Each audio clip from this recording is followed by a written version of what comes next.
All right, well, you know what? I think everyone should take Hugh's advice and listen to me on this. And hopefully the Philadelphia Eagles are listening to this one.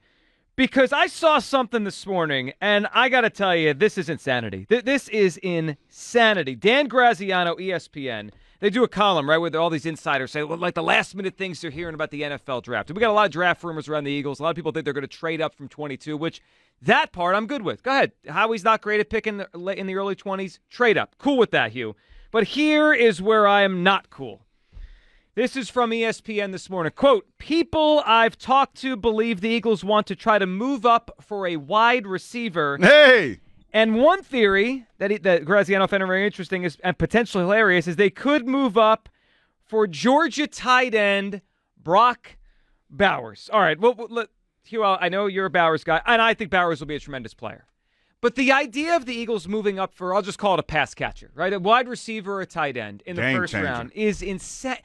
Are we building a fantasy football team? No, we're building a Super Bowl caliber football team. Well, okay. Joe. Well, that I'm glad you said that, because on a Super Bowl caliber team, you need a solid offensive line. You need a defense that could stop somebody. The Eagles have plenty of weapons, and I understand that they could use a second tight end down the line in this draft. I'm okay with drafting a wide receiver on day 2, day 3 to put in the slot. That's all good.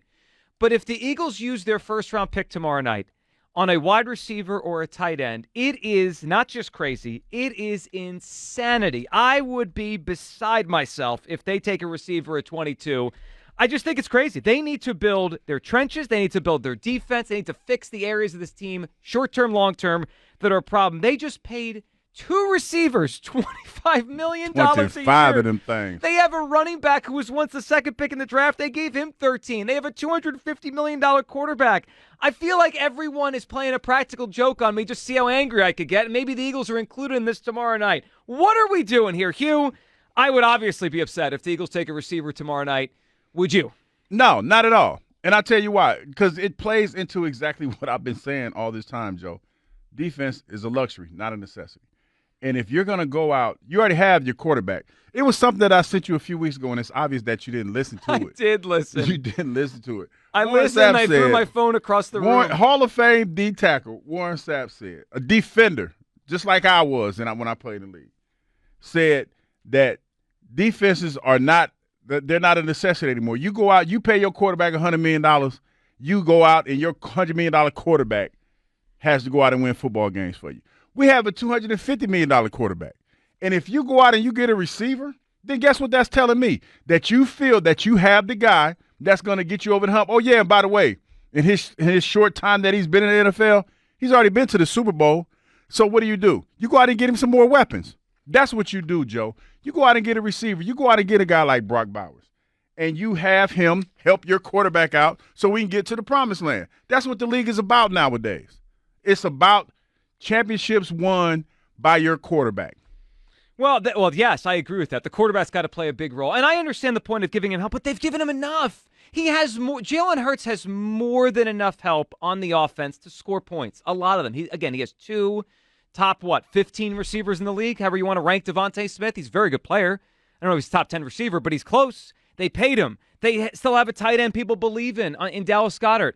But you know what else would help Jalen Hurts you?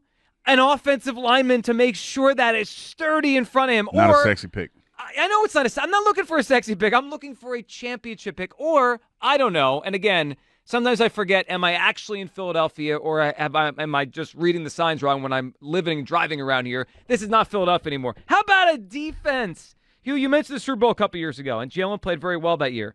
He did get to that Super Bowl with Quez Watkins and Zach Pascal as his third receiver. He didn't need a great third receiver. You know what he had that year? He had a defense that had 70 sacks, and they took the football away. And I can argue with you that the reason why he made it there was because of his ability to keep defenses guessing and their ability to put up a lot of points. They put up, if I'm not mistaken, they were on average like 28, 30 points that year, right? They were, yeah. They were averaging like that, right?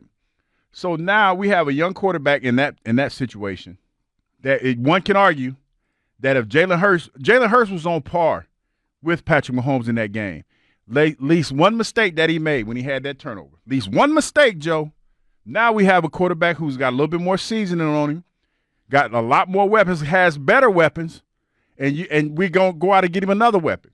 I'm okay with that. I am okay with that. 28.1 points. Yeah, your memory was right. 28.1 points per game, third in the NFL the year they made the Super Bowl. Look, I understand the importance of offense, but we've done this already. Like they entered free agency and instantly they went after a running back. I feel like this box has been checked. They added another weapon. They paid Devonta Smith. I think this is nuts. I just think it's insane. 215-592-9494. Hugh would like it. I would be upset. I mean, if the Eagles take a receiver tomorrow night, Dan Graziani, ESPN here, and the Eagles might trade up for a wide receiver or Brock Bowers. And the Brock Bowers thing does pull at me a little bit because I think he's going to be a tremendous NFL player. I'm just tremendous. He reminds me of George Kittle. I think he could be a great player.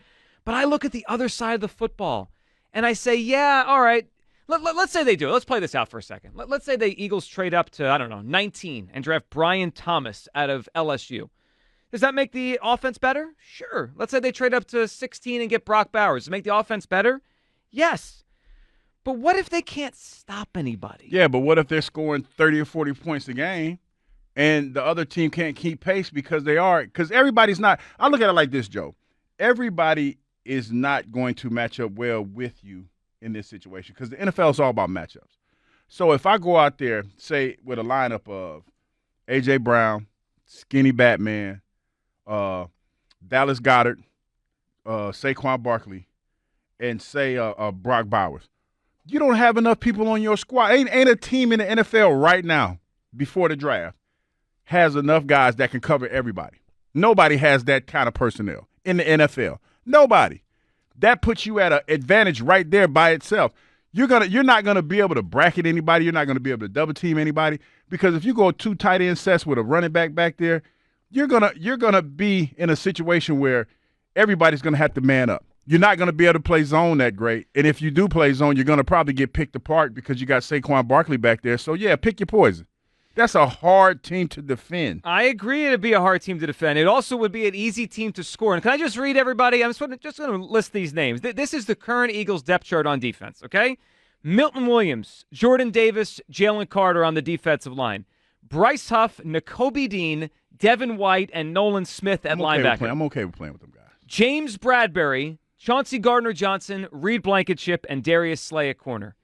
Of those 11 names, how many do we feel good about here? I mean, let's be real. We feel good about Jalen Carter? Yes. Okay. We feel good about Bryce Huff? Yeah. I mean, they gave him a lot of money, and I think he could play. That's 2. Chauncey Gardner-Johnson's 3. Slay 4. I got 4 names I feel really good about in that defense. And I like Blankenship as a second safety, so maybe like 4.5 names I feel good about. The rest are just questions. I mean, major question marks on the defense. This isn't a fantasy football team. I'm afraid everyone around here thinks that. Let's hear Daniel Jeremiah. He's also thinking that maybe the Eagles could move up somewhere in this draft to get a wide receiver. To me, I just think when I look down what I have, corner, you start there. The one that's a little bit sneaky is that I do think they need one more receiver, which sounds like almost gluttonous, but I do think you'll see them add a receiver here, in the relatively early portion of this draft to give them that third guy. Guess what Brock Bowers is? Receiver. He's basically a receiver. He's basically a receiver. He will. Yeah. I'm okay with that. I'm okay with adding as many weapons around Jalen Hurts as we possibly can and giving this young man a chance to get back to the Super Bowl. I just think we're missing it. Like when the Eagles won the Super Bowl in 2017, the receivers were Alshon Jeffrey and Torrey Smith.